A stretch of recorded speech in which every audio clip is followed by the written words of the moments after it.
Hi guys, welcome to this video lesson. Today I'm going to talk about James Joyce. I just want to tell you something about his life.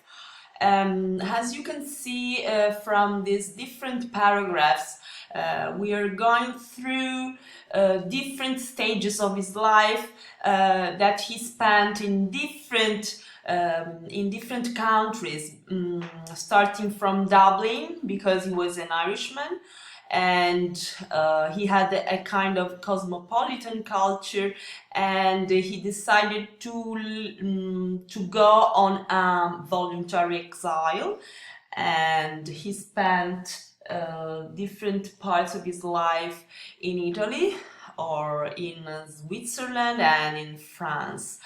And we are going through all these different stages and the main events of his life, starting from Dublin. Okay, James Joyce was absolutely an unconventional kind of writer. He belonged to the modernism. He used a very subjective narrative style, and he experimented new narrative techniques. He was able to explore the minds of his characters, and he gave voice to their thoughts. This incredible writer, and one of the most important exponents of the modernism, together with Virginia Woolf, because they both experimented in the narrative technique, and they both used the stream of consciousness technique and the interior monologue. Let's start from Dublin.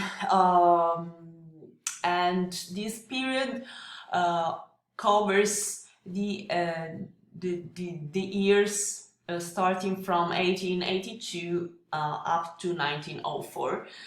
He was born in Dublin, was the eldest of 10 children, 4 boys and 6 girls, and he was educated at a Jesuit school, different Jesuit schools, and finally he signed up at the University College in Dublin, and he took the degree as a Bachelor of Arts degree with a focus on modern languages. He graduated in 1902. Political and literary movements, which had as the main objective the politically independence of Ireland from the English dominance, never attracted him. His interest was mainly for a broader European culture. He began to think of himself as a European rather than an Irishman, and this attitude contrasted greatly with another literary contemporary writer who was William Butler Yeats, who instead, this writer Yeats, was trying to rediscover the Irish Celtic identity, referring back to the past in order to recreate a national conscience. Instead, Joyce believed that the only way to increase Ireland's awareness was offering a realistic portrait of its life from a European and cosmopolitan point of view. He decided to go on a voluntary exile and to move to the continent. He spent some time in Paris, where he wanted to start his writing career, but he had to go back to Dublin because of his mother's illness. And it was in this period that he began to imagine his future career as a writer, and he published his first short story, which was, the title was The Sisters, in the periodical The Evening Telegraph.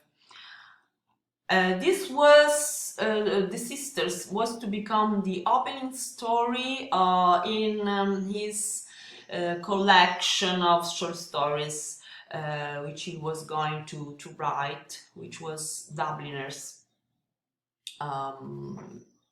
And in June 1904 he met his future wife, Nora Barnacle. She was a 20-year-old girl, and she was working as a chambermaid in a hotel. And their first date, on the 16th of June, was to become the Bloomsday of his novel Ulysses. This novel took place in the events showed in this novel Ulysses happened only in one single day, which was the 16th of June 1904. And the life of the love story of James Joyce and Nora Barnacle became the story of Leopold Bloom and Molly Bloom of the Ulysses. So it is a kind of autobiographical novel. The rest of his life was spent in Italy in 1905 up to 1915 with the starting of the First World War. Nora and James settled in Trieste. Joyce began teaching English in the Berlitz School, and they had two children, Giorgio and Luca, and they married only in 1931. During this period he spent in Trieste, he made many different friends. Among these friends there was Italo Svevo, a very famous and popular Italian writer. But these years in Trieste were very difficult because he had some financial problems, and he had some troubles also with the publishers of his books, because in his prose they said that there were some coarse and obscene elements. And so the first book that appeared was a collection of 36 short stories, short poems, and the collection was called The Chamber Music, in 1907. After this was published The Dubliners, which in 1914, which was a collection of short stories, all set in Dublin, and all these short stories tell about Dubliners' life. But after this was a huge commercial success, and his first books gave him a very big success.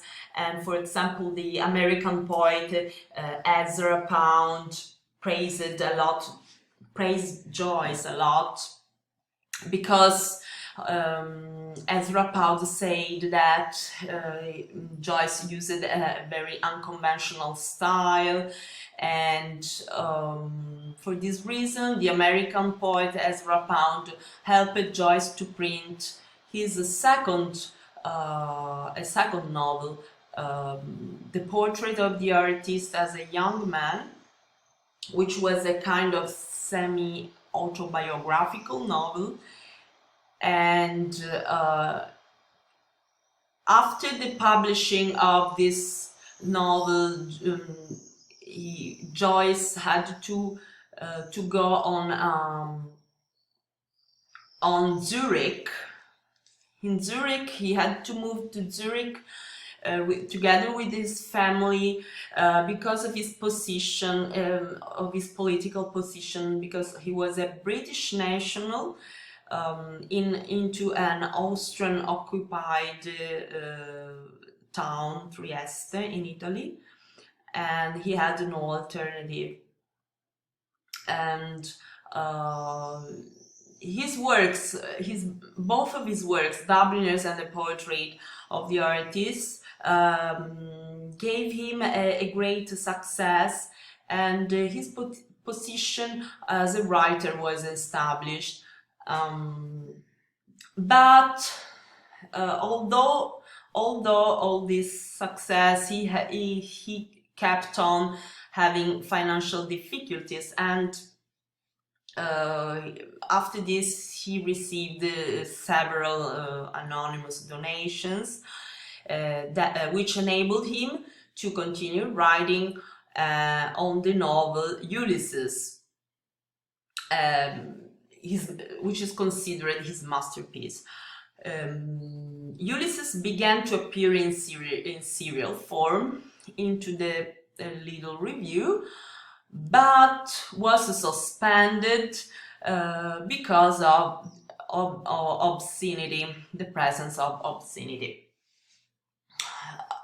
After this, he moved to Paris, where he met Sylvia Beach. She was a bookseller, American bookseller, and she agreed to publish Ulysses in 1922 in a limited edition. This novel had different contrasting criticism, good and bad criticism.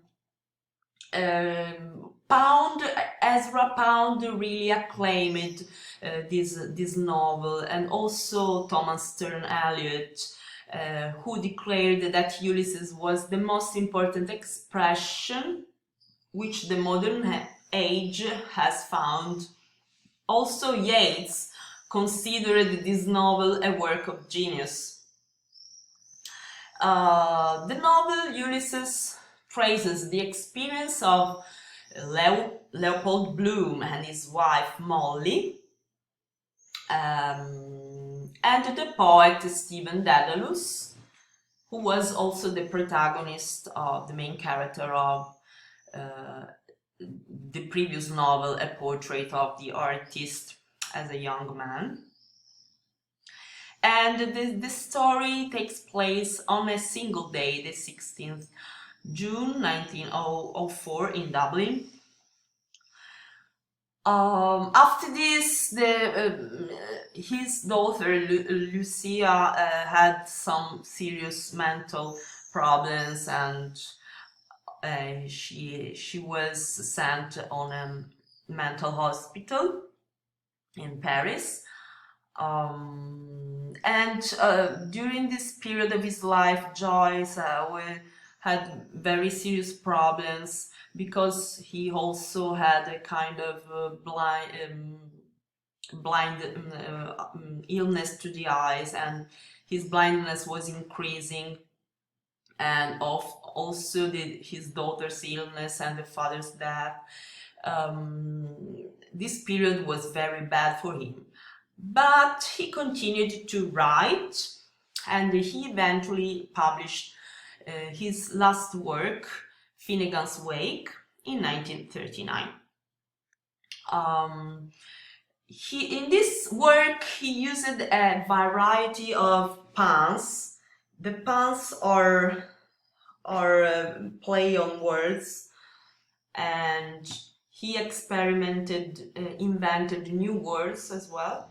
And this novel was very, very difficult, even more difficult to read than the previous work, like Ulysses. And the book was an immediate success, and he was very appreciated also in the USA and in the United Kingdom. Let's go to the last part of his life. He moved to Zurich again in 1940 because France was occupied by the Germans. And so Joyce, together with his wife and son, returned to Zurich, and Joyce died before the conclusion of World War II because of an intestinal, or after an intestinal operation. He died at the age of 59, January 1941, and he was buried in Zurich. He spent most of his life in a kind of voluntary exile, which started at the age of 22. But even though he set all of his novels in Ireland, and in particular in the city of Dublin, and this was a very important realistic effort to portray the life of the ordinary people doing ordinary things and living ordinary lives. And these ordinary, very ordinary lives of the Dubliners, of the inhabitants of Dublin, was his trademark, how we can say. He really succeeded in representing also the mental process of his characters, expressing their emotions, and in this and he also tried to represent the cultural heritage of the modern civilization, and together with the reality of the world around him. He had a Jesuit education, but Joyce really challenged Catholicism, and his hostility towards the church was a kind of revolt of the artist against the official doctrine. The style used by Joyce in his works was very important. He was influenced by the French symbolists and believed in the impersonality of the artist,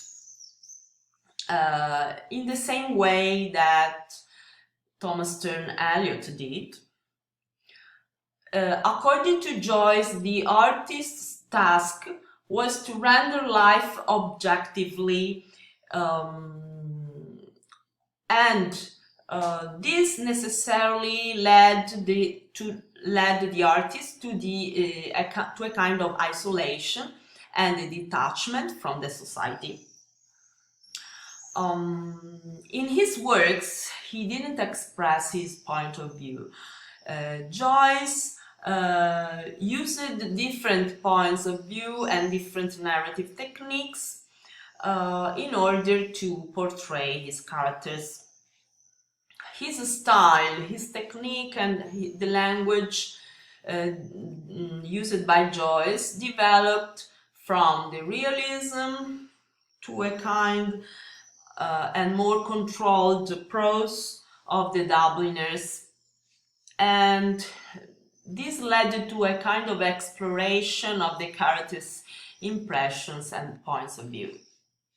He used the free direct speech, but also he used the interior monologue with two levels of narration, and he also used a very extreme technique, which was the extreme interior monologue.